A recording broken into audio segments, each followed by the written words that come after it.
The great hall of the Galactic Council was silent. Ambassador Chen Wei stood in the center, looking calm despite the angry faces around him. 47 different species filled the room. Some had scales, others had fur. Some breathed different air, others lived in water tanks. But today, they all agreed on one thing. They all hated humans. Chen had been Earth's voice in this place for 12 years. He had made friends here. He had solved problems and helped make peace between worlds that had fought for centuries. Today, those same friends would not look at him.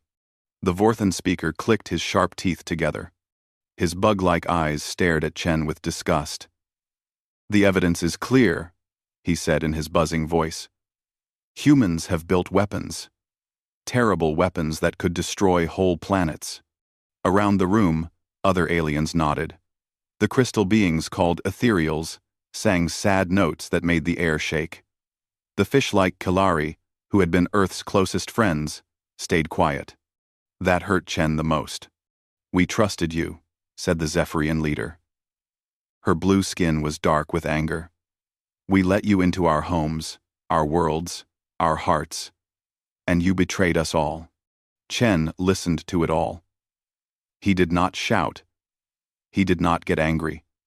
He had seen the evidence they showed. Pictures of human ships carrying strange weapons.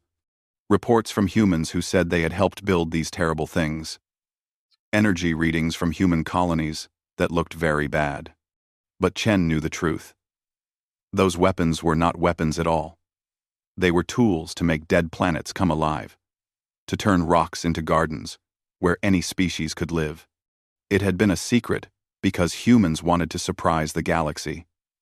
They wanted to give this gift freely to anyone who needed a new home. The pictures were lies.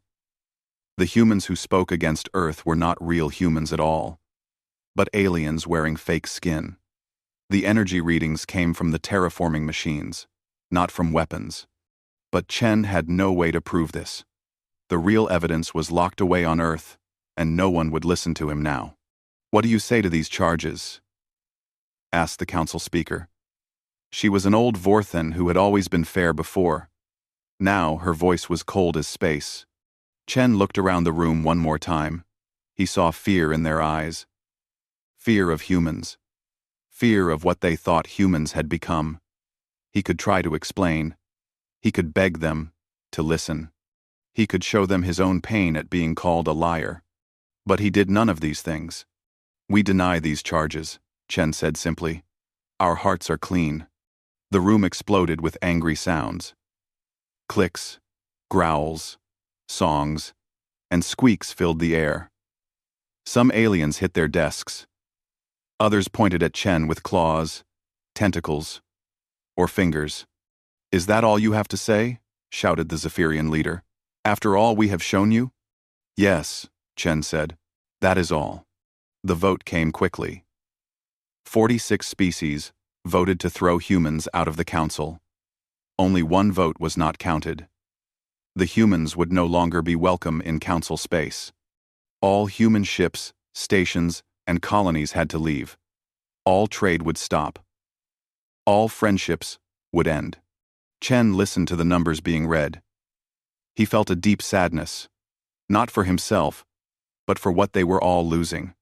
Without humans, the galaxy would become a smaller, darker place. But he said nothing. When the vote was done, Chen stood up. He walked to his desk and picked up his things.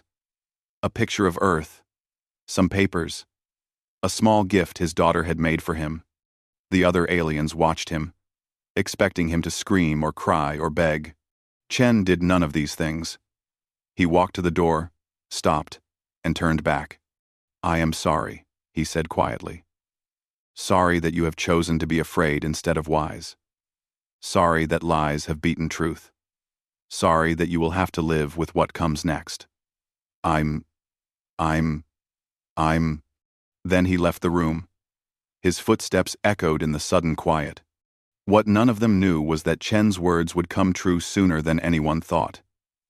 Hidden in the shadows of the council, a group called the Hegemony smiled. They had worked for years to make this happen. They had created the fake evidence.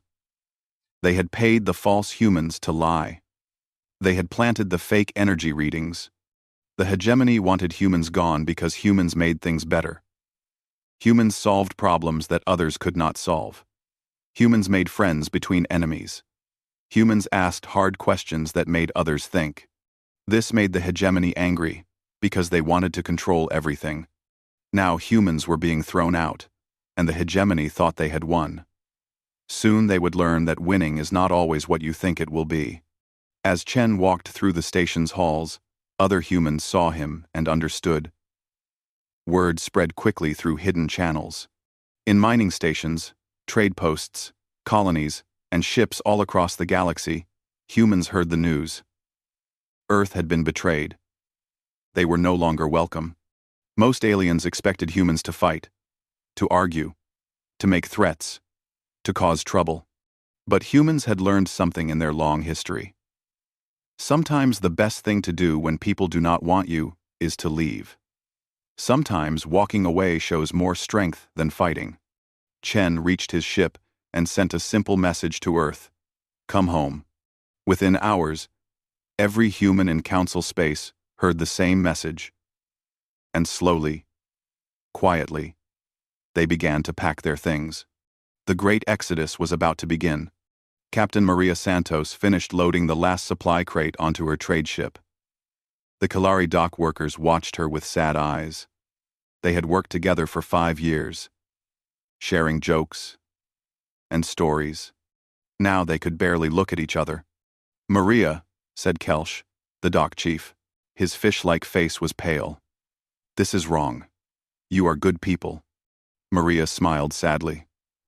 "Thank you, old friend. Take care of yourself." She did not argue about right or wrong. She did not try to prove human innocence. She just said goodbye and sealed her ship. Like every other human in the galaxy, she was going home. Across the galaxy, the same scene played out thousands of times. Human merchants finished their last deals and left. Human doctors treated their final patients and packed their medical supplies. Human teachers said farewell to alien students and erased their lessons from the computers. On Station Omega-7, Dr. James Park shut down his research lab. He had been working with Vorthan scientists to cure a disease that killed their children. The cure was almost ready. 3 more months and thousands of young Vorthans would live. But the Vorthan government had ordered all humans to leave immediately. "Please stay," begged Dr. Zix, his Vorthan partner. "The children need you." Dr. Park felt his heart break.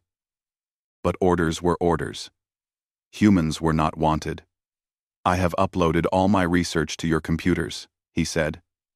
"Maybe you can finish it without me." But they both knew the truth. The research was too complex. Without human creativity and strange ways of thinking, the cure would stay locked away forever. In the mining systems, human engineers powered down machines that had run for decades. The Zephyrian mine bosses watched nervously. These machines were built by humans, and only humans knew how to fix them.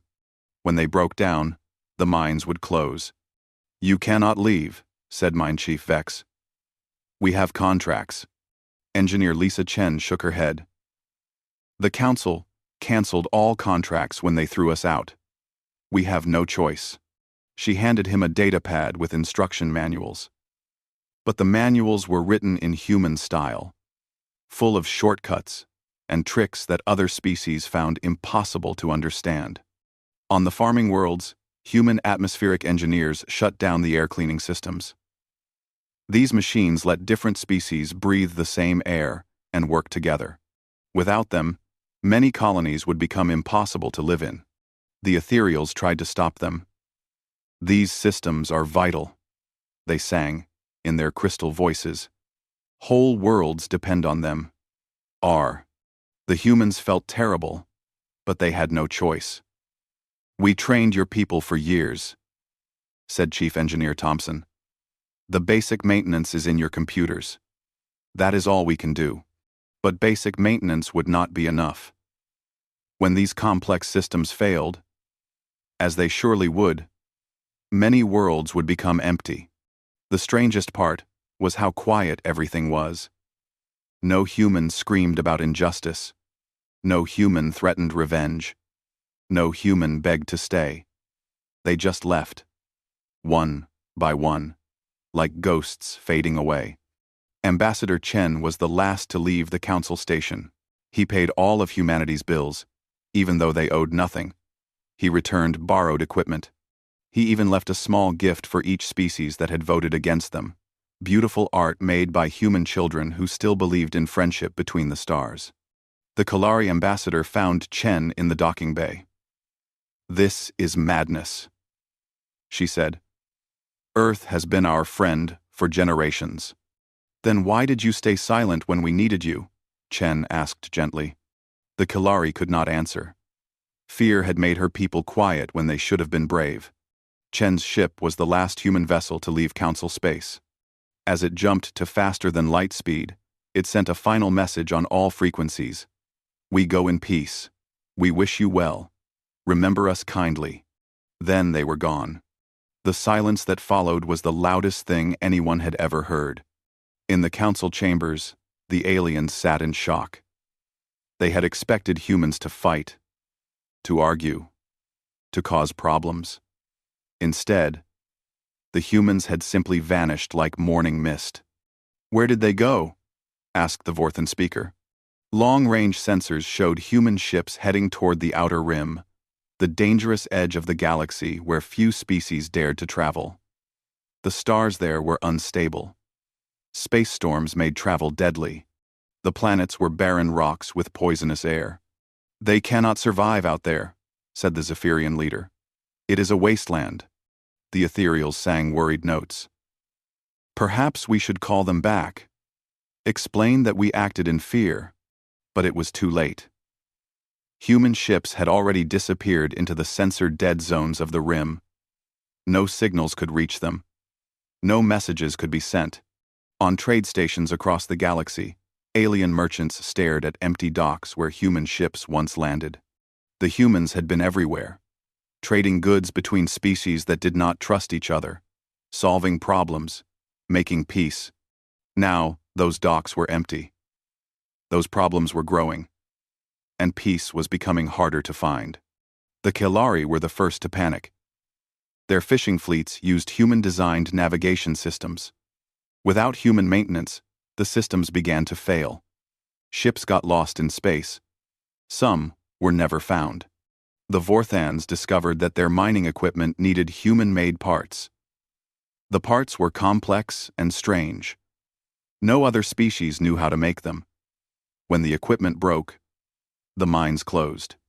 The ethereals found that their perfect crystal logic could not understand human engineering. Human machines worked in ways that seemed impossible, using intuition and adaptation instead of rigid rules. Within weeks, the galaxy began to feel like a machine with important parts missing.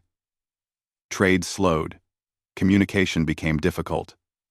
Problems that humans had quietly solved for decades suddenly had no solutions. In hidden meeting rooms, the hegemony celebrated. They had wanted humans gone, and now humans were gone. The galaxy was theirs to control. But controlling a broken galaxy was not as easy as they had thought. As systems failed and worlds struggled, the hegemony began to realize they had made a terrible mistake.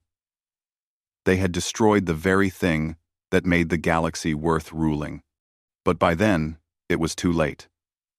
The humans had silently departed, taking their skills, their friendship, and their hope with them.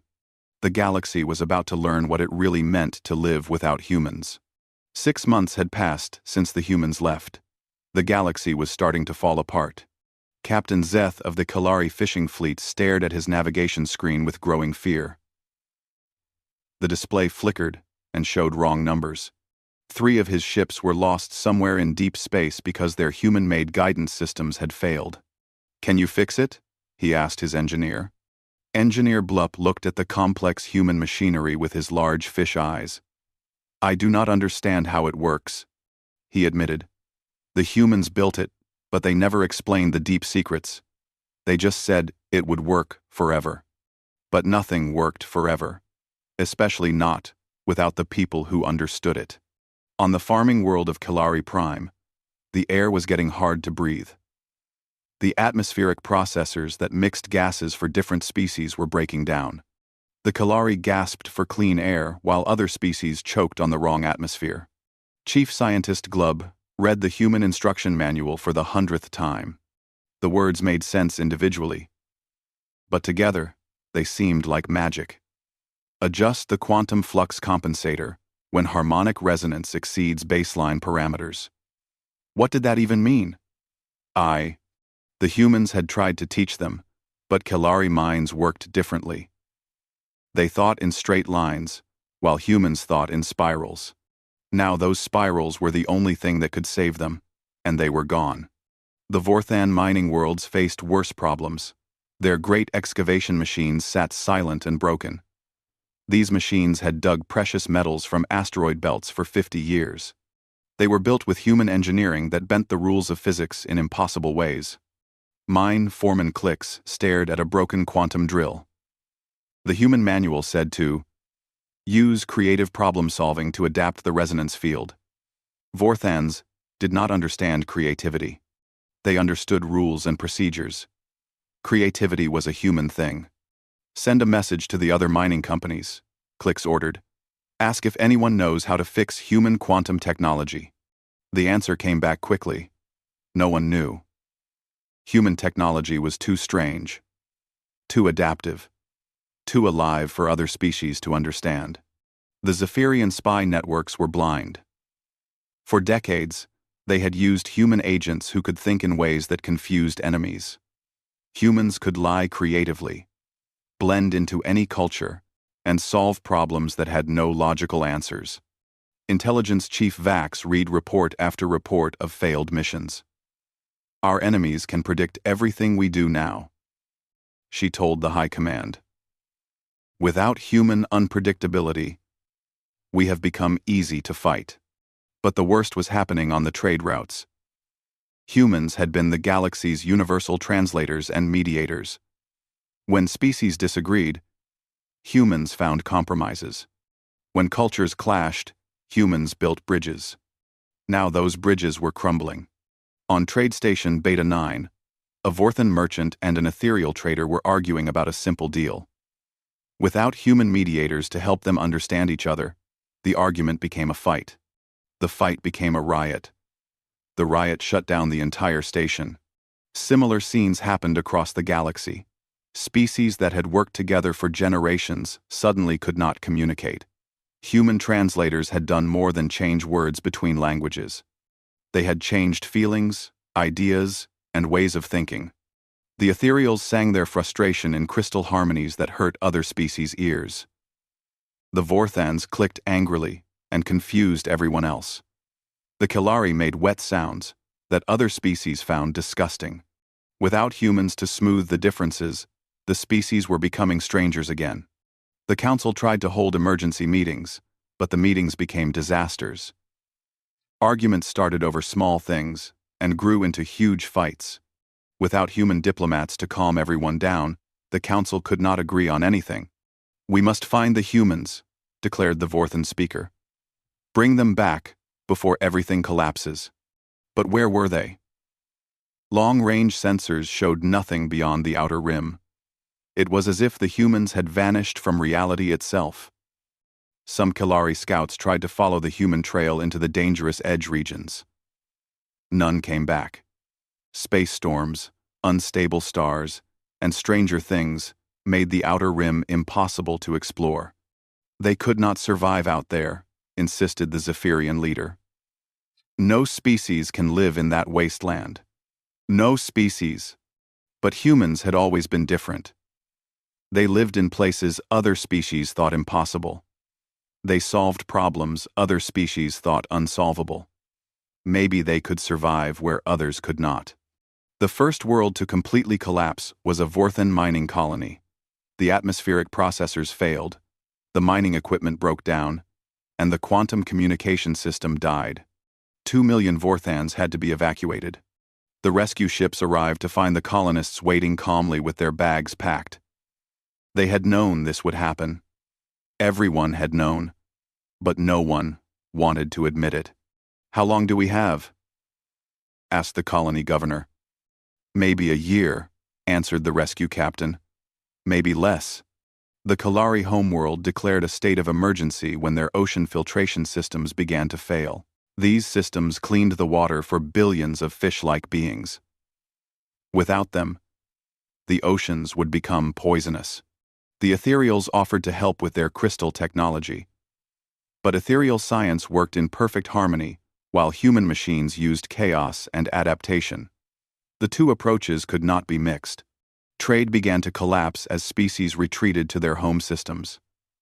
The great galactic economy that humans had helped build was breaking into small pieces. Worlds that had thrived on trade started to starve. The hegemony watched all of this with growing horror. They had wanted to control the galaxy, but they had not wanted to destroy it. A dead galaxy was useless to anyone. "Send agents to find the humans," ordered the hegemony leader. "Offer them anything to come back." 1. But the agents never returned from the outer rim. They disappeared just like the Kalari scouts, swallowed by the dangerous emptiness at the galaxy's edge. Strange rumors began to spread. Traders on the very edge of civilization spoke of mysterious lights in the dark regions. Some claimed to see huge structures being built in the cosmic void. Others reported ships of unknown design watching them from the shadows. The council sent their best scientists to investigate. The scientists found energy readings unlike anything they had ever seen. Massive power sources were active in the dead systems of the outer rim, but no one could tell what they were building. "It's them," whispered the ethereal scientist. "The humans are building something out there. Something big. But what, and why in the most dangerous part of the galaxy?" As systems continued to fail and worlds began to empty, the aliens finally understood what they had lost. Humans had not just been another species in the council. They had been the glue that held everything together. Without them, the galaxy was becoming a cold, empty, broken place. And in the darkness beyond the rim, the humans worked in silence, building something that would change everything. 1 year after the humans left, the truth finally came out. Agent Rix was dying. The hegemony operative lay in a medical bay, his green skin turning gray as poison ate away at his organs. He had served the Shadow Organization faithfully for decades, helping them manipulate galactic politics from behind closed doors. But now, as death approached, he felt something the hegemony had tried to destroy in their agents. Guilt. "I cannot take this secret to my grave," he whispered to his medical droid. What came next shook the galaxy to its core. Rix revealed how the hegemony had planned the human downfall for years. They had created fake evidence of human weapon programs. They had hired alien actors to pretend to be human defectors. They had planted false energy readings around human colonies. The terraforming project was real. Rix gasped. The humans were building machines to turn dead worlds into gardens. They wanted to surprise everyone. Give the gift freely to any species that needed new homes. The recording spread across the galaxy like wildfire. Every species, every world, every individual heard the truth. The weapons they had feared were actually tools of creation. The humans they had thrown out were innocent. In the council chambers, silence fell like a heavy blanket. The assembled species sat in shock as they realized the magnitude of their mistake. They had exiled the galaxy's most generous and creative people based on lies. The Vorthan speaker's mandibles trembled. The Kalari ambassador wept openly, her fish-like eyes leaking salt water. They would have saved our dying colonies, given them new life. The ethereals sang a harmony so sad that it made the crystal walls of the chamber ring with sorrow. Even their perfect logic could not process the horror of what they had done.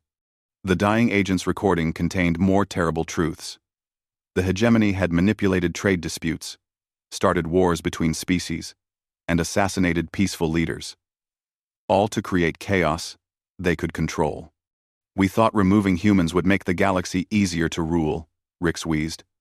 "But humans were the ones keeping everything together. Without them, we have nothing left to control but ruins." Emergency sessions began immediately. Every world demanded answers. How could they have been so easily fooled? How could they have thrown away their dearest friends based on obvious lies? The Council voted unanimously to send formal apologies to humanity. Messages were transmitted toward the Outer Rim on every frequency, in every language. "We were wrong. We are sorry. Please come back." But the messages disappeared into the cosmic void without any reply. The humans were still out there somewhere, but they were not listening. Days passed. Then, weeks. The apologetic messages continued, but space remained silent. It was as if humanity had built a wall of silence around their new home. Some species tried to force contact. Kelari ships loaded with gifts attempted to enter the Outer Rim. They vanished without a trace. Zephyrian probe ships sent to locate human colonies simply disappeared. Even long-range sensors could not penetrate the strange dead zones where humans had gone. "It's like they never existed," reported Admiral Keth of the Kelari fleet. "Our sensors find nothing. Our ships find nothing. But something out there is making them disappear." The Council grew desperate. Trade was collapsing faster now that everyone knew the truth. Without human innovation and problem-solving, basic systems were failing everywhere. Worlds that had prospered for centuries were becoming uninhabitable. The Vorthan homeworld declared martial law when their food production systems broke down. These systems had been designed by human agricultural engineers who understood how to grow food efficiently in different gravities and atmospheres. Now the systems were failing, and billions faced starvation. The Ethereals discovered that their attempts to copy human technology had been completely wrong. Human machines did not follow logical patterns. They adapted, evolved, and learned. Ethereal science could not comprehend this chaotic creativity. "We tried to make their machines more logical," sang the chief ethereal scientist. "But that killed their spirit. They became ordinary machines that broke easily." The Zephyrians faced a different problem. Their economy had depended on human traders who could work with any species. Humans had a gift for understanding alien cultures and finding ways to make deals work. Without them, trade networks that had operated for centuries simply stopped functioning. More worlds began to empty. The great galactic civilization was slowly dying, not from war or disaster, but from the loss of the species that had made it all possible. The hegemony tried to take control during the chaos, but they found nothing worth controlling. A broken galaxy was useless to them. Their carefully laid plans had succeeded too well, destroying the very thing they had wanted to rule. Some hegemony leaders tried to contact humanity directly, offering them everything if they would return. These agents also vanished in the Outer Rim, swallowed by whatever defenses the humans had built. The Council's scientists studied the energy readings from the human territory. What they found amazed and terrified them. Massive construction projects were underway out there. Power sources beyond anything they had ever imagined were working day and night. "They are building something," reported the lead scientist. "Something bigger than anything we have ever seen. Cities, maybe. Or ships. Or weapons. But no one knew for sure. The humans had become ghosts, visible only through the energy they consumed and the structures they built in the darkness. The most disturbing reports came from the very edge of civilized space. Traders spoke of mysterious contacts with unknown species.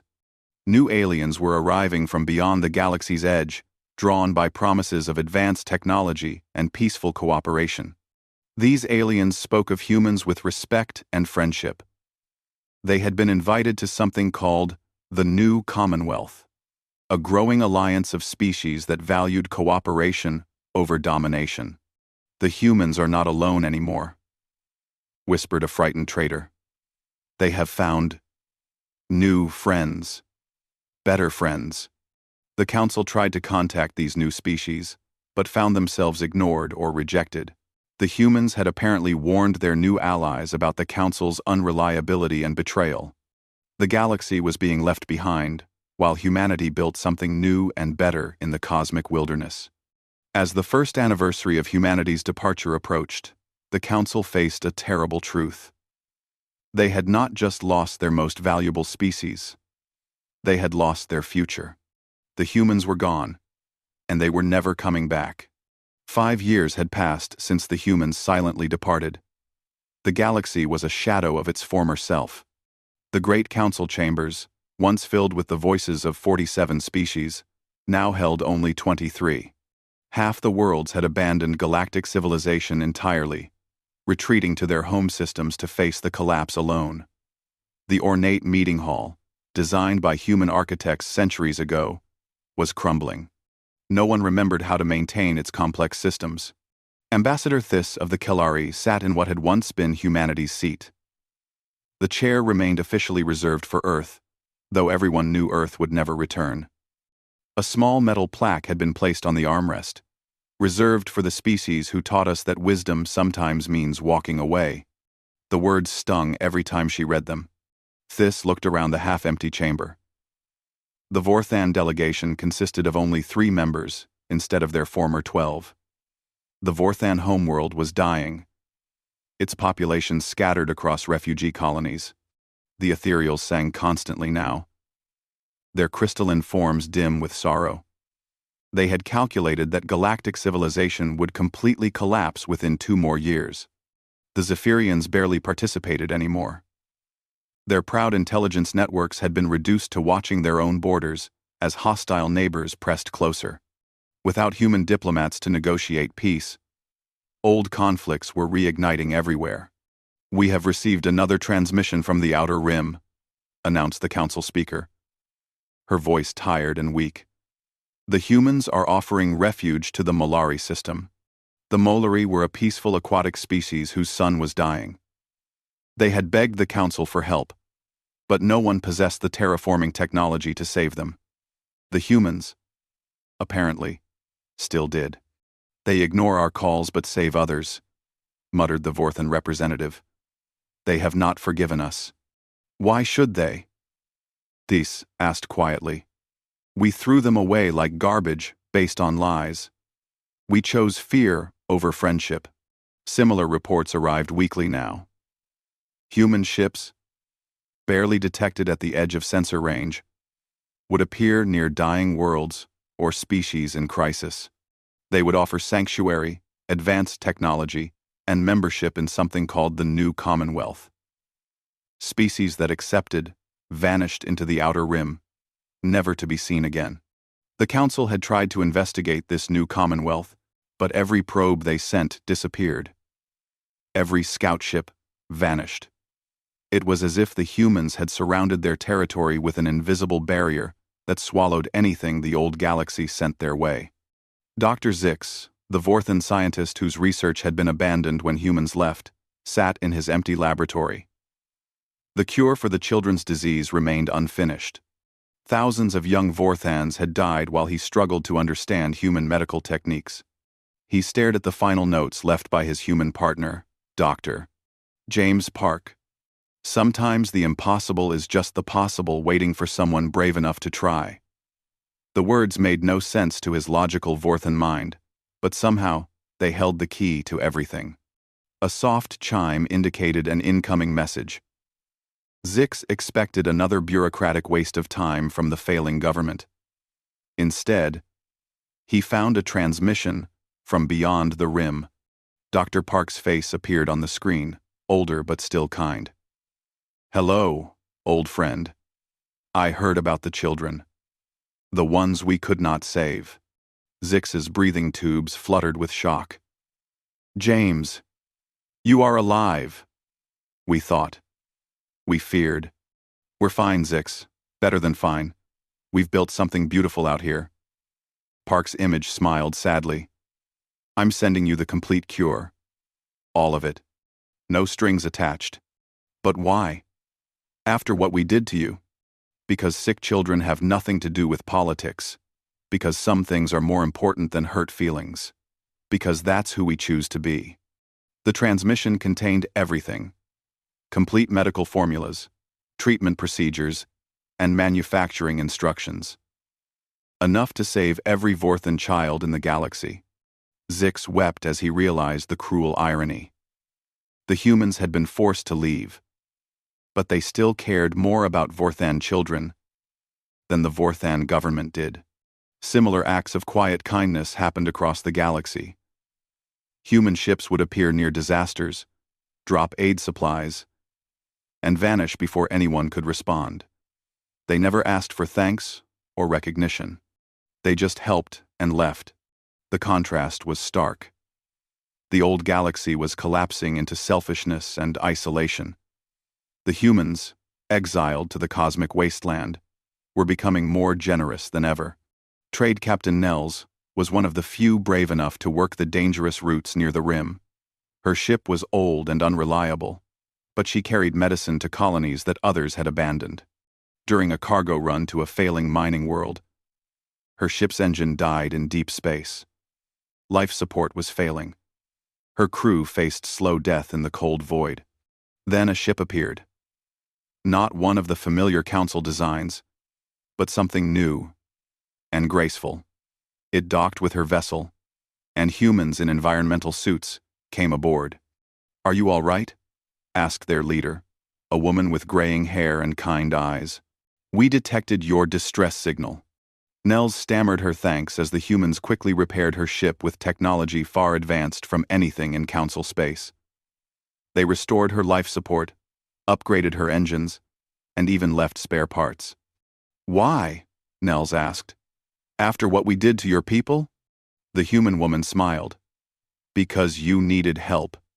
That's reason enough." As the human ship prepared to leave, Nels asked the question that haunted everyone. "Will you ever come back? Will you ever forgive us?" The human paused at the airlock. "Forgiveness isn't the issue. Trust is. You believed lies about us once. How do we know you won't believe them again?" 1. The human ship vanished into faster-than-light space, leaving Nels with a working vessel and a heavy heart. Reports from the very edge of civilized space painted a picture of something unprecedented growing in the outer rim. Massive cities floating in empty space. Fleets of ships unlike anything ever built. Species from beyond the galaxy arriving to join the humans' growing alliance. The new Commonwealth was becoming a reality while the old galaxy fell apart. The Council made one final attempt to contact humanity.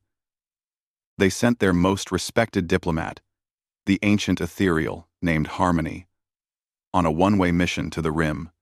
She volunteered to cross into human space with a formal apology and plea for reconciliation. Her ship reached the boundary of the dead zone and stopped. Sensors showed something massive approaching. A human vessel the size of a small moon. "This is Admiral Chen Wei," came the familiar voice. "Ambassador Chen's daughter. You are entering New Commonwealth space. State your business." Harmony sang her message in the most beautiful harmonics she could manage. She apologized for the Council's blindness. She begged for forgiveness. She pleaded for humanity to return and help save the galaxy. The response was gentle but final. "We appreciate your courage in coming here, Harmony, but we've built something new, something better. We won't abandon it to fix the mistakes of those who abandoned us." "Then the galaxy is doomed," Harmony sang sadly. "No," Admiral Chen replied. "The old galaxy is dying, but life finds a way. New things grow from old failures. Perhaps someday, when you learn to build instead of tear down, we can be friends again. Until then, we wish you peace." And Harmony's ship was escorted back to Council space. Her final report was brief. "They have become something greater than we ever imagined, and we have lost them forever." The last entry in the official Council records was written by Ambassador Thys. "Today marks the 5th anniversary of humanity's departure. We have learned too late that our greatest achievement was not our technology or our territory. It was our friendship with a species that taught us to be better than we were. They silently departed, leaving us to face the consequences of our own fear and hatred. History will judge us harshly, but not as harshly as we judge ourselves. We had paradise, and we threw it away for lies. In the vast darkness beyond the rim, humanity thrived. They had taken their gifts of innovation, compassion, and hope to the cosmic frontier. There, in the dangerous beauty of the void, they built something the old galaxy had never achieved, a truly just civilization.